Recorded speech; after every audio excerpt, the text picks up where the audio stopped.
everybody on YouTube. Guess what time it is? It is tea time. I'm here to bring you guys my review to I believe it's the seventh episode of The Last of Us TV series that's on HBO. I'm going to just go out and say it. 10 out of 10, 10 out of 10, 10 out of 10, 10 out of 10. I mean, at this point, I feel like you guys are probably thinking like he's just giving everything 10 out of 10 or 9 out of 10. That's because it's so good. The perfect, and I'm only saying it's perfect because like there's nothing else that I've seen, in my opinion, that has taken a video game and made a TV show adaptation that was just perfect. It's perfect down to the minor details. Perfect.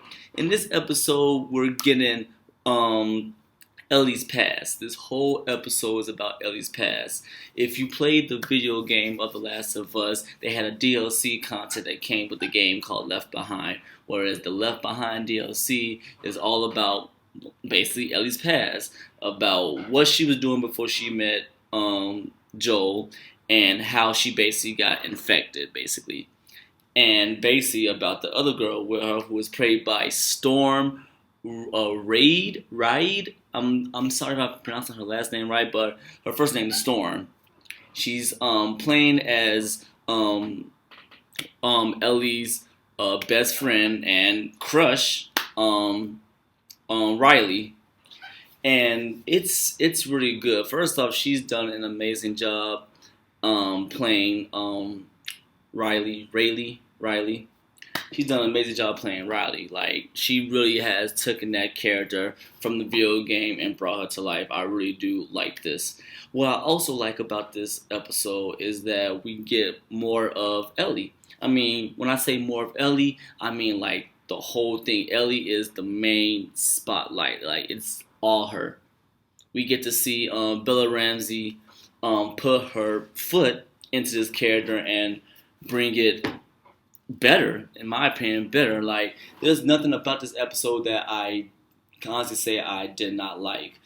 Well, maybe one thing I could say I didn't like, and I guess that would be like how kind of not as dangerous as things should be in this episode, because the whole episode takes place in a mall, and not just that, but like Riley, she ends up leaving Ellie, not in the episode, but like before off screen, she ends up leaving Ellie for like about 3 weeks.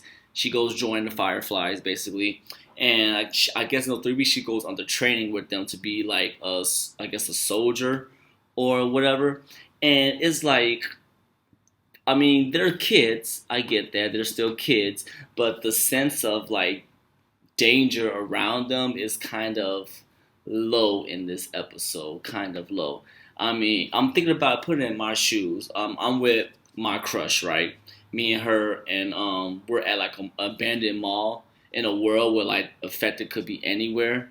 And Riley even tells Ada like, yeah, she been all in through the mall. It's safe, it's secure, all that stuff, right? Cool. But still, like, I will still kind of be on edge. Like, a big ass mall, once again, in a world full of infected, that like even the slightest sound can like trigger one of these things and bring it to us if they are in the mall. Like, I couldn't be in the mall having that much fun and still not looking over my shoulder about things. Like, in this whole episode, like the sense of danger is not that high. And I feel like that would probably be like the only thing I could say that like was like whatever. But just with that, it's still a 10 out of 10 episode to me. The two actresses, they was perfect. The scenery, perfect. The for the mall, perfect. We even get a little like beforehand of Ellie's past compared to the game, because in the game it starts off right with Riley coming back to Ellie. In the TV episode, we kind of get like, what's that, like maybe like 5-10 minutes before that happens, like before Riley comes back to Ellie. And I like that. That's the one thing I have enjoyed about the TV series, is like how they add extra stuff that we didn't get in the game. And I'm pretty sure that a lot of people, or maybe not a lot, maybe some people wanted like wanted things from like they basically wanted more out of the game than what they got. And they had questions that they wanted to get, but the game didn't give. That didn't make the game any less good. The game was still a 10 out of 10 game, but just because they're adding more stuff makes the TV show like, instead of you sitting here like I know what's gonna happen, you get to see like, oh wow, I didn't expect that to happen, or I didn't expect to see that. So that's what I like. But they still have like a little Joel in here. Like Joel, he plays a part. If you've seen like the last episode, which I'm pretty sure you have, if you're watching this review, Joel got injured, and we still get a little interaction with Joel that they kind of twist a little bit from here in the game, and I like that. But since this is basically focused on DLC, Joel's screen time in here was like, here's the moment with him. Rest of the episode, Ellie and Riley, and then at the end you get another part with Joel because you have to keep the story going to go into like, the next 2 episodes. Now, also another thing that I'm going to say that I didn't like, it's like I'm glad that this whole episode was all about Ellie's past, but now we're at a place where like there's still so much content left in the video game that I feel like they're gonna end up like rushing it because there's only 2 episodes left. There's only 9 episodes in this season. Granted, there's like a season 2, but that's gonna be based off the second game.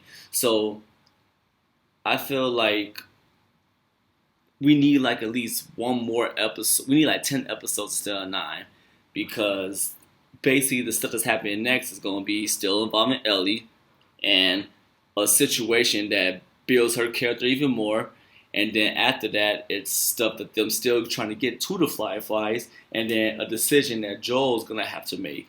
And I feel like with just all that right there, it needs to be at least 3 episodes more.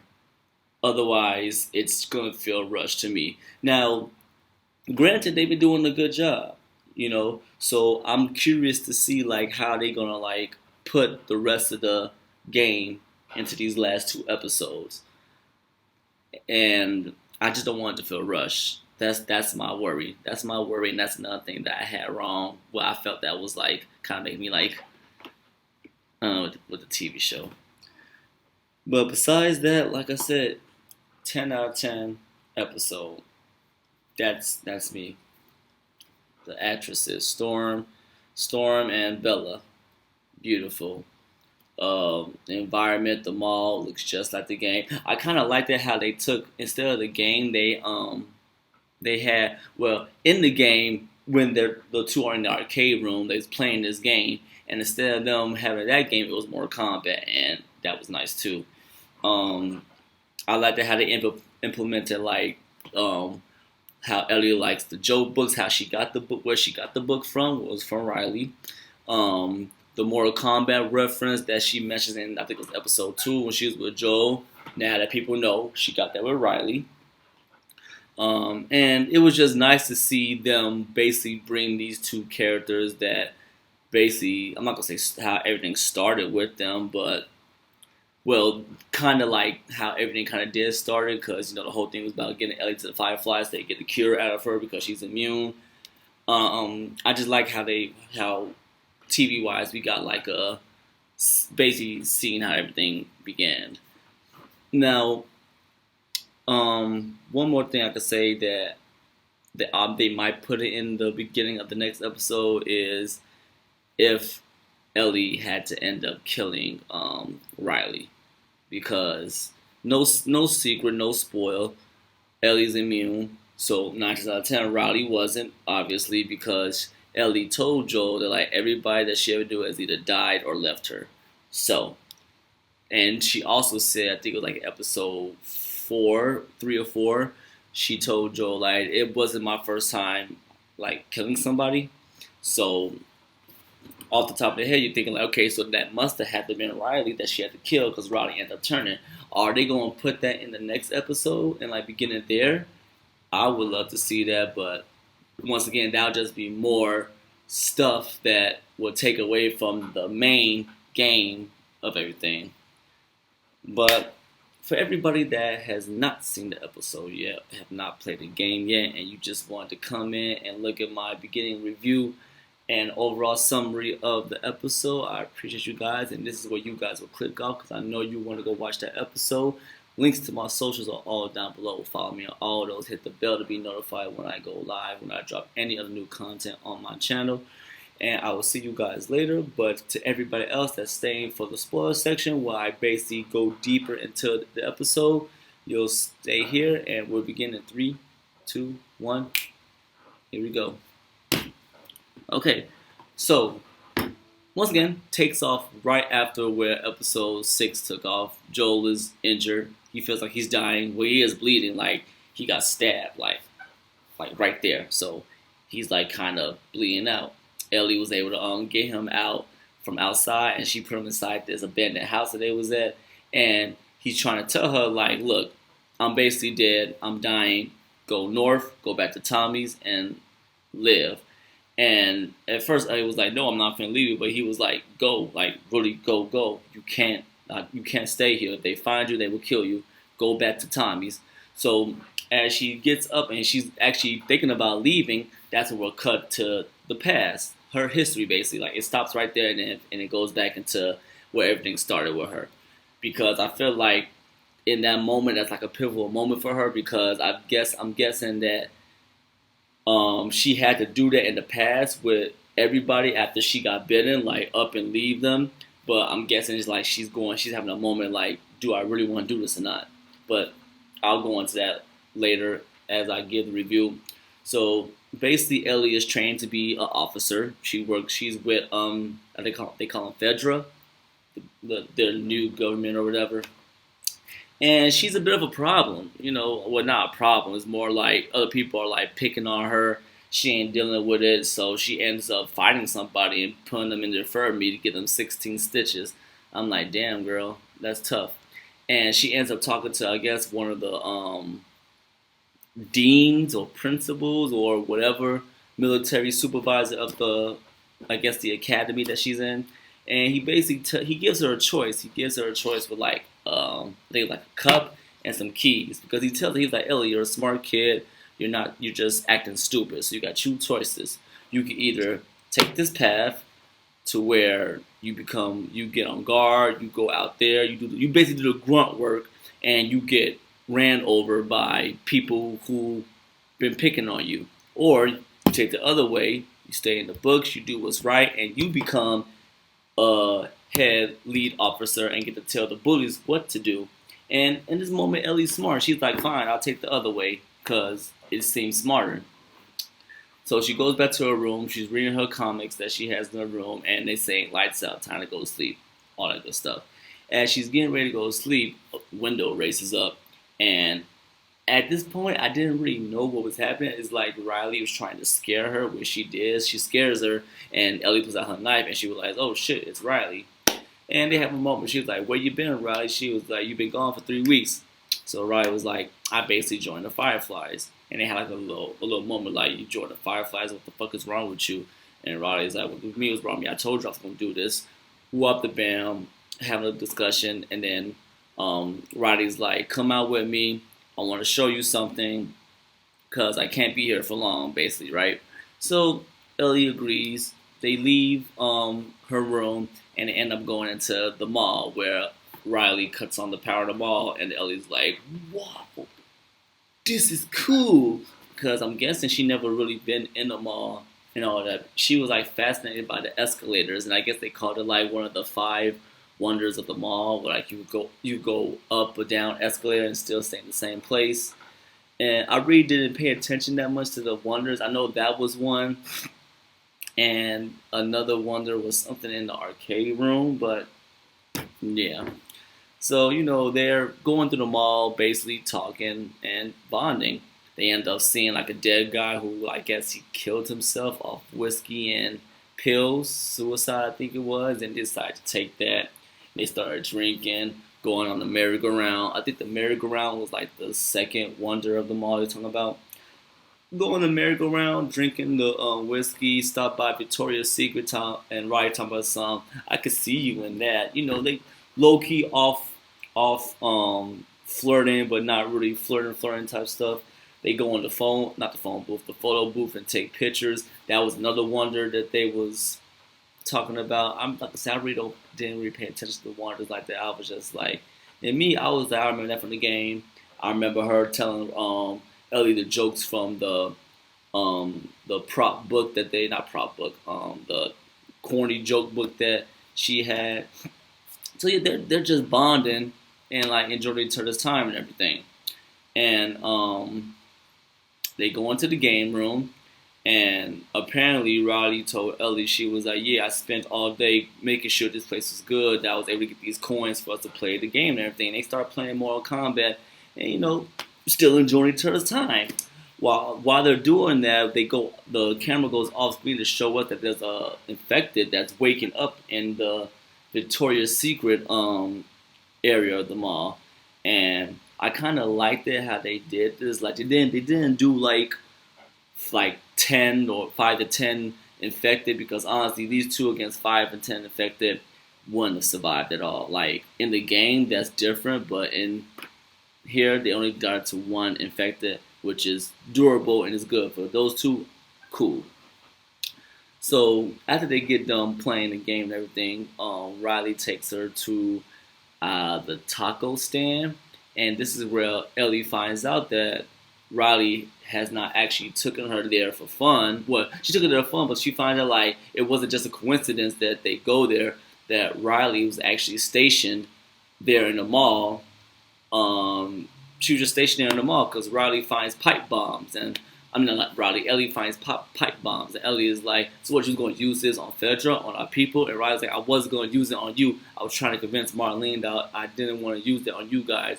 And they kind of had a little falling out right there because Ellie's like, "Why'd you bring me here? For what?" And that's when Riley like, "Okay, honestly, I'm leaving. I'm leaving here and I'm going to Boston." I believe she said we're going to Boston, so I'm not going to be coming back at all. And I kind of upset at Ellie, so she basically says, "Fuck you," and she starts to leave, trying to go back to her room. But you can see that she really doesn't want to leave Riley. She's like, probably like, "Fuck it.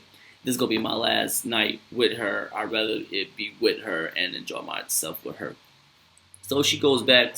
She goes back and find Riley, and they're just talking again about everything. And Riley pulls out the costume mask, cause in the game you go to the Halloween shop with the costume mask, and they put it on, and they start playing music, and they're dancing, having a good time. And then at this point, while they're doing that, Ellie takes off her mask, and then she's like, basically, like a serious face. She's like, "Please don't go. I don't want you to go." And then Riley's like, "Fuck it. I won't go." Because she really cares for Ellie too. And then they have a moment where they kiss each other, and she was like, "Sorry." She's like, "Sorry for what?" Now, I feel like a lot of people probably won't like this episode, just like a lot of people probably didn't like episode 4 because of the LGBTQ connection with Frank and Bill, and Ellie and Riley are lesbians and stuff like that. So I mean, have no problem with it. Like I said in episode 4, I didn't have a problem with it. I still love that episode regardless, whether it was like guy on guy, girl on girl, all that. It didn't bother me. It was good. The acting and everything about it was great. I loved it. So after their little moment, they turn around. Holy shit! And Infected starts chasing them. Like, for 3 weeks being with Fireflies, you would think that she would have some type of good aim, but Riley has no fucking aim with her gun. She shoots that thing like 3 or 4 times, gets in the leg, but doesn't stay down. Starts attacking them, throwing them to the ground. Ellie gets a knife. She stabs him a few times. He's still not going down. Then she kicks him off of her, and the Infected goes to Riley, starts going at Riley, and it's not for long before Ellie jumps on his back, stabs him in the head, and it falls to the ground and dies. And when it does that, Riley looks at Ellie, and Ellie starts bleeding. She's like, shit. No, no, no, no, no, no, no, no. Like, oh, shit. No, I'm not. No. But she's bitten. And then when she looks up, Riley's bit on her hand. And when that happens, Ellie has a breakdown moment. She starts destroying shit like, fuck. And Riley tells her, like, we got two options. Take the easy way, quick, painless. I'm not a fan of option one. Or we do option two, which is we basically wait it out and fight it, whether it's like 1 minute, 1 hour, a week, or whatever. I basically rather lose my mind with you than commit suicide. And that's what they decide to do. Basically, decide to wait it out. And then once that happened, it fans back to the present. Well, Ellie is at the door where she left Joel down in the basement, and she's like, "Fuck this shit." Goes into the bathroom where they was at and finds like a stitching needle with the thread. She goes back down to Joel, and Joel sees it, and he's like, "Fuck it, let's do it." And she begins to stitch him up, and I know that shit probably hurt the motherfucker like damn, because I think it's definitely only temporary until like they get some antibiotics and all that stuff to actually clean it. But to stop the bleeding, seal it up as best you can. And while she's sealing up, it goes to the credits and it ends right there. And I just find it like it's very crazy. Like the feel that I got from the game when Ellie and Riley got bitten is the same feeling I got in the TV show, and I feel like that's another thing that makes this TV show so good is that you still get the same feelings or even more in the TV show from what you got in the game, and I like that. Like in the last episode when Joel had opened up himself to Tommy about how he was feeling, I felt that more than I felt in the game. And for this episode, I got the same feeling that as if I was playing the game, and it was really nice. So my theory is episode 8 is gonna be about the cannibals trying to eat Ellie next, and Joel's gonna have to try to find her to see what's going on because Joel still can't do shit. So she has to probably go out, get food, supplies, all that stuff until Joel gets better. And then the final episode is going to be about Joel's decision, whether he ends up either deciding to save Ellie from the Fireflies or let her die. But if you play the game, you know he chooses to save her. So, like I said, I don't know how they're going to put all that together in 2 episodes. But we'll find out. We'll find out how episode 8 goes, which will be on Sunday. But that's my whole review for episode 7 of The Last of Us HBO. I appreciate everybody that stayed for my whole review. Like I said before, links to my socials are all down below. Hit the bell, be notified for when I go live or when I drop anything else on my channel, whether it be another review or another review to a movie, TV show, or if I drop any shorts on my channel, just hit the bell so you can be notified. And with all that being said, thanks for spending your time with Tea Time. I'll see you guys later.